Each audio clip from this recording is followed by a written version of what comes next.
Hey guys, welcome back to We Watch Movie. I'm Mike. He's Jay. This is the Rogue One, a Star Wars story, spoiler review.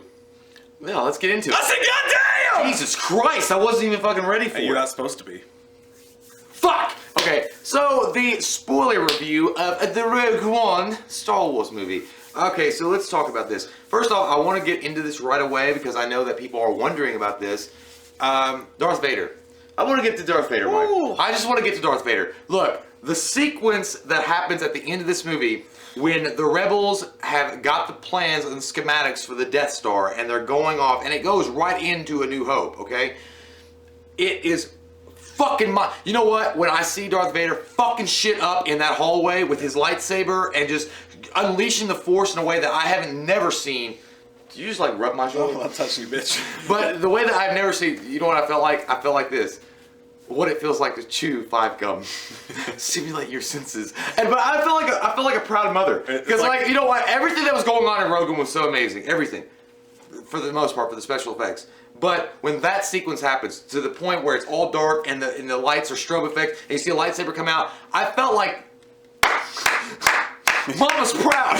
Go get him, Vader! Like, I felt like, I mean, it was just a standing ovation. I wish that people would be clapping because it was so cool. And he's an evil bad guy, and it was such an intense scene, but it was so well done. Oh my god! It was this. It was. If you're a Halloween fan like we are, and you know that we are, the scene in H6 where Michael goes into that room with all those doctors in it, and finally just fucking goes buku ape shit, and the fucking strobe lights going off, and he's just killing motherfuckers left and right. That's immediately what I thought of was the scene in H6. It was so badass, and honestly, it bumped the movie score up for me a whole point. It did. And it's that good. You know, we had heard like going in that there was one scene in it that with Darth Vader that is supposed to drop your dick down and just fucking make it hard for a week, and it was. I had to hide an erection when I left the theater. It was that good, and it was right at the end, which was perfect because just stuff that thing like a Thanksgiving turkey. You're like, oh. Fuck. You know, you're like, I was like leaving the theater. I'm like, this. Don't act like you're not impressed.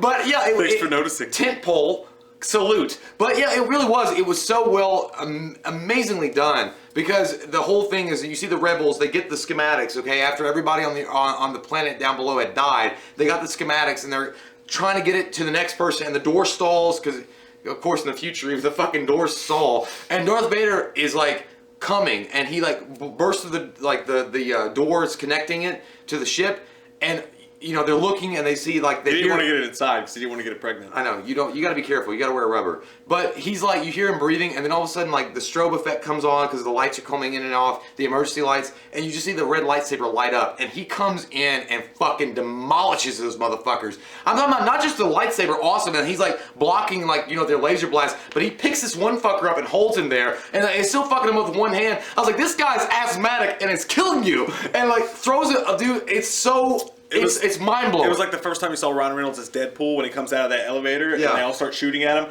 Dude, it's the best scene in the movie. It's the best, and that's the question from the other video. We can ask it here. It's got to be here. Is this the best Darth Vader scene? It's got to be. I mean, but you got to think there's other scenes too, like with him fighting Luke and I Am Your Father and all that stuff. But as far as badassness goes, the pure badassness of Vader, it's the best badass Vader scene that has ever graced my eyeballs. Personally, I liked Return of the Jedi when he picks up the Emperor and throws him down the storm well. Without screaming no. Yeah, without that bullshit, with the actual original footage. But, god damn it. I'm still falling! But, you know, dude, this hole is really deep. But as far, that scene was amazing, but this scene really encapsulates the badassery of Darth Vader and what we all thought Darth Vader is, and will always be as the Sith Lord Master of all time. And there's two scenes with Darth Vader. There's that scene, and then there's another one. You didn't like it as much. I still kind of liked it when he's taking the oatmeal bath. But when he's talking to Ben Mendelsohn, Ben Mendelsohn for both of us, he's an amazing fucking actor. Yeah, he's a great actor. I love Mississippi Grind with him in it, and he's been great in everything I've seen him in. I was really excited for him to be in this movie. I was really excited to see him in this movie, but again, he was just kind of, and I said he seems like just the kind of like bureaucratic dude who would get choked out by Vader at some point, and that exact thing happens to him. He's talking to him at one point, and Vader turns to walk away, and he's like, "But what about my spaceship?" And then he's like, he like, he does the Force You've joke. got that dick in your mouth, Charlie. Sean Connery is Darth Vader. I don't know, but he's like, Vaudeville. choke on your aspirations. But look, it's like fucking Darth Vader with a dad joke walk off. It was almost like an Austin Powers kind of thing. He was like, "That's not a way to get ahead in life." It was, it was one of those moments. It's like a bit nutty. Like it wasn't like a Vader-ish thing to do. Vader wouldn't have to say like something stupid like that. It's like, "Don't choke on your aspirations." Like, and he was. You can hear him laughing when he walks on. This like. But it's like that whole scene when I think his name's Director Krennic. I think that's the guy's name. He shows up at the base, at the magma base of Darth Vader, which I think I don't know if this is true or not, but it looked like the same planet that Hayden Christensen did in the Revenge of the Sith when he killed or he fought Obi-Wan. It looks like that same planet. It probably isn't, but it looked like that planet. But when he shows up to basically tell him, it's like, Great-Mark Tarkin's going to take over the Death Star, but I want to be in charge because I made it up. Like, I think it's a good idea for me to do it. Mark Wahlberg and Rockstar, it's my mic stand and I'm taking it. Yeah, it was kind of like that, and then, Vader chokes his ass out. But when he first approaches Vader, or like when you first are introduced to Vader, he's in an oatmeal bath. And it's like, I swear to God, dude, I thought it was Hayden Christensen you're going to see Hayden Christensen's face, and he's like, I'm in my oatmeal bath. I don't give a fuck who it is. Tell him I'll call him back later. Because he's in that, like, weird suction, he's in with this, like, suction tube thing, and, like, all the nutrients, I guess, that's keeping his body alive drains, and you see him for a second without his armor. Drinking his own pee. But okay, so the spoiler, let's talk about, okay, we got into the Vader part, but let's talk about the actual overall arcing plot. So, we have Jen, and Galen, which is her father. Galen is the... Galen. Gaden. But, you have Galen. I did that too. I didn't mean to, but when he was like Galen, I was like, Galen. But Galen is the designer of the Death Star, and when the movie begins, he had all these plans and ambitions, I guess, for the Empire, but decided for his own family and what he didn't want to unleash on the galaxy to go into farming, as you do. And he left the Empire. He went into hiding because he didn't want to construct mass weapons. That scene was almost very Inglourious Basterds. It did. I felt like that too. And Ben Mendelsohn shows up, Krennic, to get him back. And he shows up. By the way, he shows up with his Death Troopers, fucking badass. Once you go black, you never go back. I was fucking like where were they during A New Hope? They could have fucked Luke Skywalker's wallet for a little while, but they were amazing. But he shows up with his Death Troopers to get Galen back, to basically kidnap him and his family and force him to work on this a weapon of mass destruction. And Galen's like, look, my wife's dead. And of course his stupid fucking wife shows up. She's like, hey, Galen! I came from Lost here to fuck everything up. Yeah, he's like, why didn't you stay hidden, you stupid cunt? You know you're gonna die now. So, Ben Mendelsohn does what Ben Mendelsohn does. He kills her. Do it.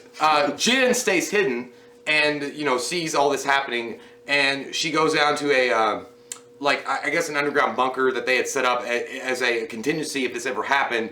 And Saul Careth, which is Forrest Whitaker, finds her, takes care of her. She grows up, gets in prison, and at some point winds up with the Rebel Alliance after they break her out of prison. The thing about her, dude, that's a badass origin story. For a badass kind of rebel character, as you saw in the trailer, what I was looking forward to so much was her attitude towards that, when she's like, I rebel. That whole thing, I didn't get the feel. One of my problems with the movie is she has such a badass character origin story, and I just never cared about her that much. Yeah. You go through that part like you're talking about, and eventually she's like, no, I don't care, I just want to get set free. She leads him to Saul and blah, blah, blah. But eventually, when it comes to the point where she's supposed to be like, she's just kind of like, she gives her little speech and she's like, no, I'm into this now, and now we're gonna fuck shit up, and everybody's like, yeah, and even Diego Luna's character, Cassini? is Diego? Cassini, right? Yeah. He even gives a speech, and it's awful. Like there's certain points in the movie that could have been written so much better and had more emotion in it. And then just some things that Gareth Edwards does, as great as the special effects and other things he does in this film are, sometimes Godzilla the same problem. He's not very good at making you emotionally connected to the characters, and he gives this terrible speech. He's like, let's make 10 men feel like 100, and I'm like, oh my god, how many fucking movies has that been in? Rudy. Go on, I'm sorry. But I'm saying, what? I understand Gareth Edwards in a way, because, when he did the story of Godzilla, everybody wants to see Godzilla. They just want to see the big monster. They want to see how you're going to handle that. And with Star Wars, the same thing. Darth Vader was already teased, so they want to see how Darth Vader wants to do it. He has to do all this stuff, and it's, I guess, for him, it kind of got the development, the plot of the characters and their plight got lost in the shuffle. I think that's what happened. I just wasn't emotionally connected to anybody except for Mads Mikkelsen as her dad. when he comes in with that speech, when the hologram he was great. He was amazing. And he gives that speech, and he's like, yes, they took me, and dude, Mads Mikkelsen just nails that part. That little part is the really, honest to God, the only time I felt real emotion in the movie, as much as I did like it. But when he's talking about it, he's like, I did this all for you. I think about you every single day. And he's like, I went in here and I did what they wanted me to do. And I had to. And I did it thinking of you every day. And I built this little flaw in it. That, to me, was the best part of writing in the entire movie, by far. And it goes, and that's how they get the plans, you know. And again, the way that it transitions to A New Hope, Star Wars Episode 4, it does it very well. Because in Episode 4, you know, they got the plans for the Death Star, and you don't really know, you know, when you watch that movie, you don't really know how all the details that went into that. And it was actually Galen that said that he forced Galen, he was forced to work on this Death Star, and he did build a flaw inside of it, though, and that was ultimately what led to the Alliance being able to defeat it. Now, the Alliance itself is a very like gritty outskirts kind of, as they would be, outskirts kind of organization, but there are elements within the Alliance that want to go all the way and do whatever's good for the Alliance, like kill or murder even children or friends or people that they think are allies, just for the overall. It's and like that's when you get, yeah, exactly. That's when you get introduced to Cassini, because Cassini is all about the Alliance. It doesn't matter what he's got to do. It doesn't matter how dirty his hands have to get. He's going to do it for the Alliance. And like, you know, when they rescue or liberate Jyn from the concentration camp or whatever it is from the stormtroopers, and they bring her to the Alliance, and they're asking her where Galen is, where Saul Kareth is, they need his help and stuff. She's unwilling, but eventually she finally comes around. The whole point is that they're not going, they tell her that they're going in to extract her father to get information from him, but in reality, the elements inside the Alliance that are really running things at the point, because Mon Mothma's in there, Senator Mon Mothma, but she's not really running things. The general, whatever his name is, tells Cassini, this is not an extraction. When you see the motherfucker, snipe his ass. Like, take his head off. And they went back to that over and over again. And it's another problem I have with the film. I like the movie. I'm just giving the plot. I know, I'm just saying, like, as you go along, one of the things I didn't like about the film was that they kept doing that. Yeah. They wanted to hammer it over your head. Basically, the Alliance was the CIA, but they were like the fat old white guys who just wanted everybody to die. It's like The Rock. Nick Cage and Sean Connery in there trying to save the day, doing the hardcore shit, and they're like, it's a typical story. It's been done 100 times before. Jesus Christ. No, let's just blow up the whole island while they're trying to save it. I swear to God, dude, at some point I thought there was going to be some black dude in the Alliance going, Jesus Christ, that's Jason Bourne. It felt like it was going to that espionage kind of moments. Yeah. And the dirty, gritty, like, morality. Focus more on the characters that you've developed. More. I get it, the Alliance is in the gray. Okay, move on now, and that's one of the tiny problems. Eventually, when they get to that point, when Cassini has that chance to murder Galen and snipe his ass, they don't, you know, he ultimately decides not to do it. Because he believes Jin's story about the schematics that she saw with the hologram of Galen giving her, and you know, he ultimately goes that way and doesn't snipe him. Again, though, I can't get that into Diego Luna's character or really believe in his redemption arc, because the first time you see him on screen, he's fucking murdering the dude. I don't think he's really redemptive in this movie. I think that he's just at that point, he's realizing, like, look, I'm gonna die, because what happens eventually is that when they find out where the plans are, when they actually find out where the schematics are, because Galen does die. Galen gets murdered by rebel ships, because rebels rush in on the facility that they designed the Death Star in and drop bombs and basically kill him. Krennic gets away, but they find out that the plans are actually being held in this one planet, like an Imperial stronghold. And the Alliance are like, we don't have the manpower, we don't have the resources to go and launch a full-scale assault on this planet.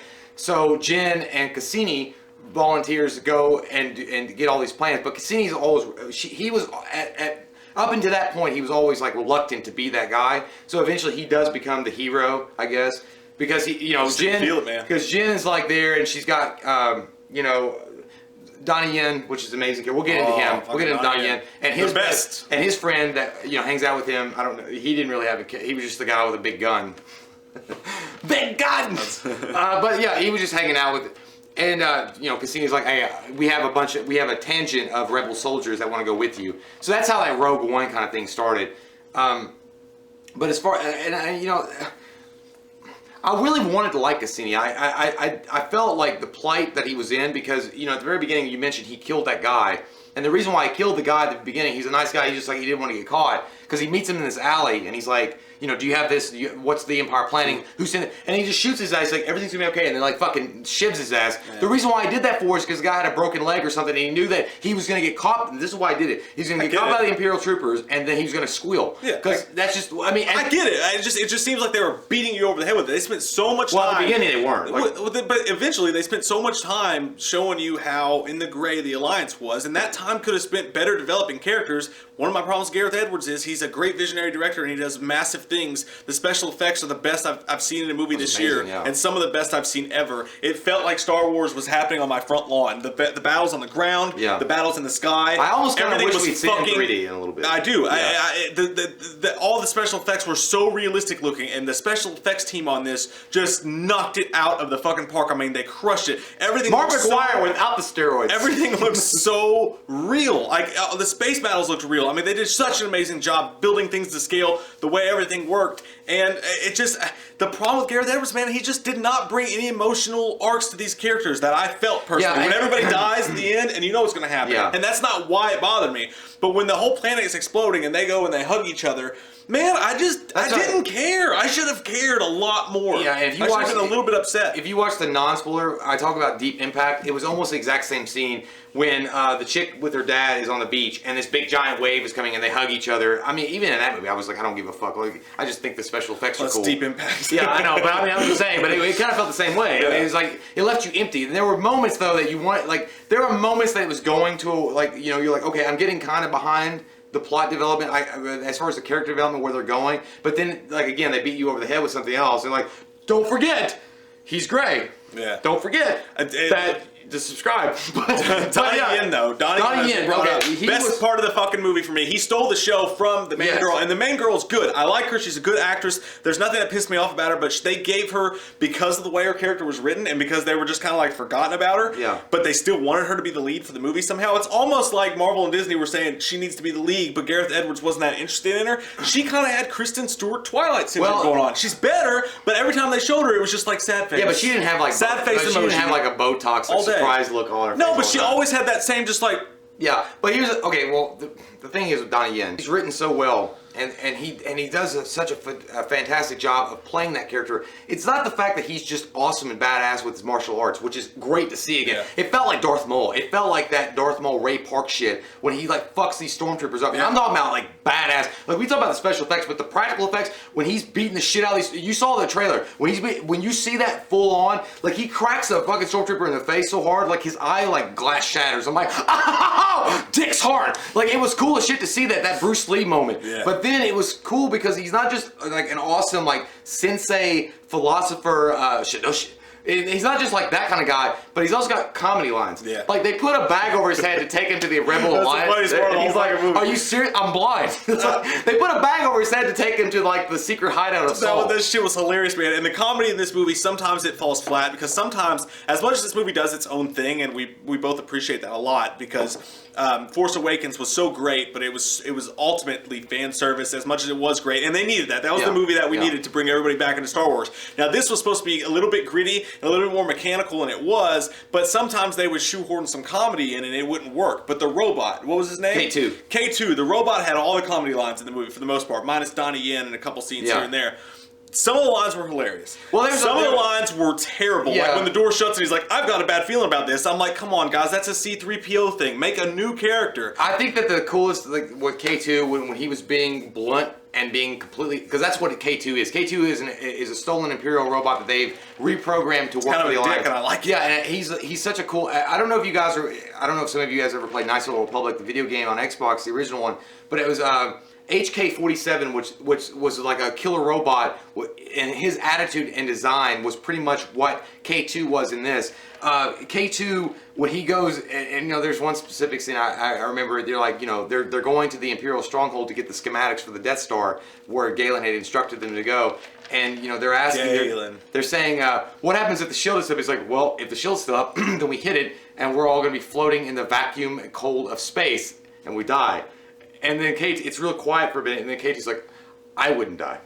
He's like, I can survive in space. Like that kind of stuff. And then, you know, when even there's moments like when he's talking to Jen, and he was like, I have your back, Jen. He's like, Cassini told me to say that. So it's like those moments are great. Those moments, he looks like the Iron Giant. Yeah, but when those are like done naturally, you know, when they feel like they're flowing naturally. But when they're shoehorning it in at some point, and you know what? Honestly, when K2 dies, because we all know that they die, but K2's death really bothered me because I hate it because he was getting shot up and he was dying and he's still making sure that they can get the file and he locks the safe door and you see his little like eye lights go off. I'm like, no, K2. Like I felt like really bad. Cared way more about him than I did about the main 2 stars from the film. Yeah, and then when Donnie Yen dies, Donnie Yen. I wish he would have fucking lived. I know that moment was like the fucking Patriot moment when when Mel Gibson's coming up the hill with the flag and he's like going and it's like you're like yes, like Donnie Yen's like the force of the whatever. He's doing his mantra and he's walking towards like the where he can knock down the shield so they can send the signal to the Rebel Alliance. That mantra, by the way, sucked. I hated that. I hated the mantra. That was so cheap. It was to me. bad. Like, but I had the force and the force in me. I had the force. Like,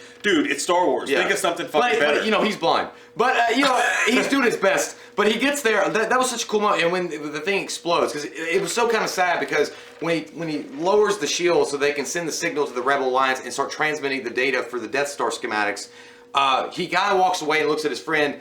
I mean, obviously he can't see, he can't look at his friend, but his friend is like trying to tell him to come back, and he thinks it's going to be okay, and you kind of see Donnie Yen smile a little bit, and then it gets blown up and he dies.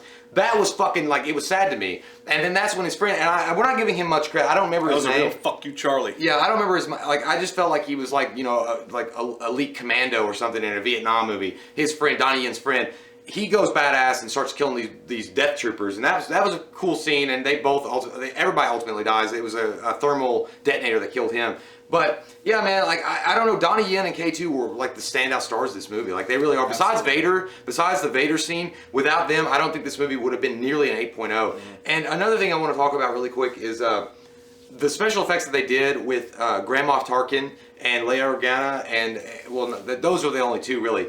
When at the end of the movie, they actually give the plans to Leia, you see Leia, and they did this special effects with I guess they did it. It's the same way they did it in Terminator. Well, Terminator, but also in Civil War when you have a young Robert Downey Jr. And he's talking to his parents. It was done pretty well. It wasn't bad. It wasn't as good. AI, but those sex bots? AI. Maybe it is AI. Yeah, it is AI. Artificial intelligence, you dick. Shut up, bitch. But it looked okay. But I thought that the Grand Moff Tarkin, the way that they did his face, they used a stand-in actor obviously, and then they did some CG shit to his face, and it looked amazing. I thought that part looked great. I wish they would have gone back and done the slave scene with Leia again in that artificial intelligence. Well, it's baked in. But I would also say that Director Krennic is supposed to be this really overbearing, intimidating kind of dude, and it just never came off as that to me. Yes, he is a staunch supporter of the Empire, you can tell that, but he just feels like a Weasley guy that's just trying for the promotion. Like that's what he talks about. He's like, it's mine. Yeah, I want it. I mean, I've read a couple of articles on what to expect when you were dealing with Krennic, and he was going to be this very powerful presence on screen, and he was going to be very scary and just really dedicated. I got the dedication part, but I just felt like he was like that dude that everybody in the office hates, that works the cubicle, that brown noses everybody. He felt like a political lackey with white cape. But and ultimately at the end of the day, what happens, as you said, I thought Leia looked good. It did feel like the Terminator thing. She smiled, it looked a little bit weird, but I liked it. And the Darth Vader is the best. These Xbox graphics sound great. But at the end of the day, for this movie, it's an 8.0 for me. I thought the character stuff lacked a lot, and they could have thrown so much more emotion, because I feel like the movie was written really well. These people had really great origins, and it was placed together really well, but they just didn't focus enough on the right things when it comes to the characters. Well, I wanted to explore the finding out about Saul Kareth. And I read about Saul Kareth before I went to see this movie, because I didn't watch the Clone Wars cartoon. I know Sumi put a lightsaber in my ass. I don't know. I didn't watch it. There's a lot of people that love that show. Green or red? I'd go with the red. It's bad. It's evil. Darkness. You're drinking Fireball tonight. No, if it's going in my butt, it's evil. It's red. If it was green, it'd be going in my mouth. Jay, when we watched the movie, he wants evil in the ass. Why not? After Darth Vader did what he did, he could fuck me anytime. He was great. Anyway, listen. Force lightning. That's what he would do. We ejaculate. But look, Saul Kareth, when I read about what Saul Kareth did in the Clone Wars... Put it right in your Death Star. Yeah, right in my Death Star. My laser beam is primed and ready. Locked on. Anyway, so Saul Kareth, though, reading about him and what he was supposed to bring to this movie, I was excited. I really was, because He's just kind of a fucking weirdo. Yeah, I know. I found out that Saul Kareth, I guess, and you guys can correct me wrong, this is just an article I read. I think he was trained by Anakin Skywalker during the Clone Wars, and I really wanted to see Saul Kareth in a scene with Darth Vader at some point, just maybe Vader kill him or something, because Saul could be like, don't you remember me? I was this guy that you helped train, and it would just have been a cool, emotional, impactful moment between those two, because Forrest Whitaker, I don't know, did you guys not watch Last King of Scotland? He just, what the fuck happened? I know he was meant to be this kind of burned out, really bad, weird extremist, but they went to a point where he was just drunk or high. He was like... Gareth Edwards watched a lot of Mad Max before he made this. He was just like, God with those knows. Secrets. I almost felt like they bring this thing in to suck on the pilot who was giving him the information in his head. Yeah, and that's the only point where I saw bad CG was that figure or whatever. But it's stuck on his head, and Forrest Whitaker's over in the corner sucking his nose with the sucking his nose. Yeah, it was weird. It was so out there. It almost felt like Bane. Yeah. It was impossible. And they spent half the fucking movie going, Saul's really badass. Yeah. Saul's a badass. You never saw him do anything. Saul's a badass, and it never. Forrest Whitaker just walked around with an emphysema oxygen tank all the time, breathing. I wanted to see the motherfucker fight. He basically resigns. He dies early on in the film. Yeah. Again, he's not even a part. It's Forrest Whitaker, Academy Award winner. You don't even have him. He dies And now Academy Award winner, Forrest Whitaker. That's like having Morgan Freeman say 2 lines. But then again, he did in Armageddon. He was like, it happened before. It will happen again. But whatever. But I really thought Whitaker would have been a little bit more of an impactful player in this movie, and he just wasn't. And it sucked that they killed him off so early. They actually, what was the guy's name? Galen, what's his name? Galen. Yeah, no. Oh, Mads Mikkelsen. Again, amazing actor, and he dies off pretty early on too. He was, to me, emotional and as far as connecting with, he had the best part in the movie. I don't understand. I know, I know there's time constraints and they can't do everything, but I would have liked to see those two characters be developed to a point where you're like, okay, I get what's so great about them. Absolutely. And then, by the way, I just want to throw this out there really quick before we forget. They did show C-3PO and R2-D2, and there was some fan service, there was so much of that. There was all sorts of that. And it was kind of cool. But ultimately, at the end of the day, for me, guys, this movie, the special effects are a 20 out of 10. It's some of the best I've ever seen. Thank that special effects team. Holy shit, man. They made Star Wars, they knocked The Force Awakens out of the water, man, because everything's so practical. The ground fighting scenes, it's so practical, it's so real, it's so great. Well, everyone's a suspect. But that was amazing. Yeah. The character development was not what I wanted it to be. I thought that they had a great character and a great actress in her, and they just didn't give her enough to chew on. And I had little problems like that with the movie. They focused too much on, the Alliance is great, we get it. All right, let's go to the emotional arc of the story now. I know, but I found myself full on, dude, for the Empire with Vader. Full on, dude. Yeah, if I'd seen Vader doing that, if I was on the fence about, if I was in the Star Wars galaxy, I was like, I'm on the fence between a stormtrooper and an Alliance, and I saw him just I'm gonna be a stormtrooper. I'm gonna be one of those crimson red guards that hang out with him when he's having an oatmeal bath and talk to him. Yeah, you see Vader like you've never seen him before. Amazing. Yeah. Ultimately, for me, it's an entertaining movie. It's a really good mechanical action film, and it's nice to see Star Wars out of its comfort zone a little bit. So it's an 8 out of 10 for me. I really, really liked it. I'm gonna give it an 8. Again, I'm gonna go with you as far as the special effects. Amazing. It was such a cool thing to see. Like I said, the way they shot those X-wing fighters, the way that those dog fights happen in the space. I've never seen anything like that. And the fan service was so well done. They have Gold Leader and Red Leader, the guys that played them in Empire Strikes Back and A New Hope. You actually see those guys again with CG, but it's so cool to see all that stuff going on. So, besides the fan service, with Vader actually taking it and going a step further and doing something with Vader that's never been done before, just letting him unleash this dark anger and shit that everybody always suspected. It's like watching Michael Jordan do a dunk contest. Yeah, it's with his tongue out, with that big dumb goblin tongue, just fucking hanging in the air like he's flying. Watching the best be the best. It was amazing to see it. It really was. Again, though, Donnie Yen and K2, best parts of the movie. I mean, as far as the characters that are involved. Forrest Whitaker and Galen, I'm sorry, I don't remember the guy's name. Mads Mikkelsen. Yeah. They're wasted. I'm sorry to say that they're wasted because they could have done so much more. They could have contributed so much more. But I understand Gareth Edwards, he had time constraints. He couldn't do everything he wanted to do, but I wish that he had made some more room for them.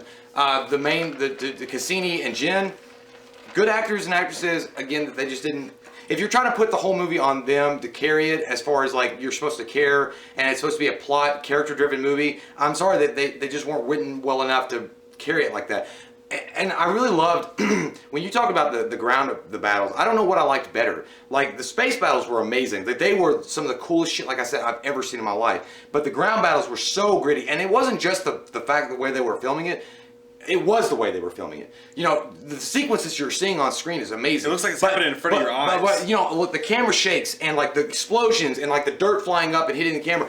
Like I said, when I mentioned Black Hawk Down, it felt like that down the dirt kind of shitty, gritty movie, and that was so cool. And you never, in that moment, you would have been like I said, I mentioned Elysium in the non-spoiler. Again, it was like Elysium. It was like that weird, like down. I don't know the perfect way to say it, man. Is that I hope that the way they shot the on the ground action scenes in this movie does for movies today what Medal of Honor did for video games when it came out. Do you remember that when you stormed the beaches and it was so realistic and down to earth and it was so good? The way I felt playing that game versus the way video games were then is the way I felt watching the action scenes in this movie versus the way action scenes are now. That's the best way I can possibly explain. I want to say at the end, though, it's an 8.0 for me and Mike as well, but I mean, does it live up to the hype train? Maybe, maybe not. I mean, it depends on how what your perspective is. Personally, I'm all right with where it lands. But I mean, that's your perspective. I mean, whatever you feel like you want to see in a Star Wars movie. For me, it lived up to a point of expectation. It definitely lived up to like what I wanted to see with Darth Vader, and then it went somewhere else that I wasn't expecting with the movie overall. And I liked that. I enjoyed that. So it's a definite. It belongs in the annals of great Star Wars movies. And I would recommend anybody go see it. It's not one of those movies you're gonna go and like have like a shitty time with. So I would definitely go see it. Like, I mean, go see it if you're a Star Wars fan or a non-Star Wars fan. It's still good for everybody to go see. So yeah. So comment down below, guys. Same question from the last video. What's your favorite Darth Vader scene of all time? And what I got it. Like, there's two. For me, it's Return of the Jedi when he fights the Emperor, when he throws the Emperor over to save Luke, and it's this one. Yeah. Like, and this one's like high up, dude. This one's almost like topping that one because it's like, again, you guys, you got to see it. And what's your favorite special effects film of 2016? Transformers. I don't even think there was a Transformers. No, I mean last year. This is it for me. This is the best special effects I've seen all year long. Yeah. Great job with that. Comment down below, let us know we love your fucking faces. Don't forget to click that subscribe button because we got lots more good shits coming. It's good shits coming. Gotta stop eating those bean burritos. Get it now. Here's a subscribe. Watch this. Oh my God, there's a skull right there. When you click that skull, you get magic. Stop fingering that skull. You get magic. Oh my God, stop. You can't do it with the index. It's like JCPenney. It's all inside. Is that JCPenney? No. What is the thing that's like, it's all inside? Is that Dell? Is that Pentium? Pentium. Dum dum. I don't know. We watched a movie. Yeah. We watched a movie.